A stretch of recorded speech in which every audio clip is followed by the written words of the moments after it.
घाटनांदूरमध्ये विठ्ठल नामाचा गजर, अमृत महोत्सवी सोमेश्वर शिक्षण संस्थेची भव्य वारकरी दिंडी, 1500 विद्यार्थ्यांचा उत्स्फूर्त सहभाग. बीड जिल्ह्याच्या अंबेजोगाई तालुक्यातील घाटनांदूर येथील अमृत महोत्सवी सोमेश्वर शिक्षण संस्थेत आषाढी एकादशी निमित्त भक्तिमय वातावरणात विविध धार्मिक व सांस्कृतिक उपक्रमांचे आयोजन करण्यात आले. संस्थेच्या 3ही विभागातील तब्बल 1500 विद्यार्थिनी वारकरी वेशभूषेत भव्य दिंडी, रिंगण सोहळा आणि भजन कीर्तनात उत्स्फूर्त सहभाग नोंदवला. टाळ मृदुंगाचा निनाद, रामकृष्ण हरी आणि विठ्ठल विठ्ठलच्या जयघोषाने संपूर्ण घाटनांदूर दुमदुमून गेले. फुगड्या, अभंग, भक्तिगीते आणि वारकरी परंपरेचे दर्शन घडवत विद्यार्थ्यांनी गावातून भव्य फेरी काढली. या भक्तिमय सोहळ्याने ग्रामस्थांची मने जिंकली.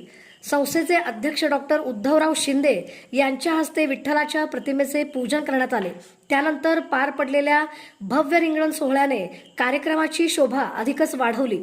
या उपक्रमाचे शिक्षणप्रेमी आणि ग्रामस्थांनी मनापासून कौतुक करत संस्थेवर अभिनंदनाचा वर्षाव केला. या सारी ग एक बाजूला माझा हरी ग अशी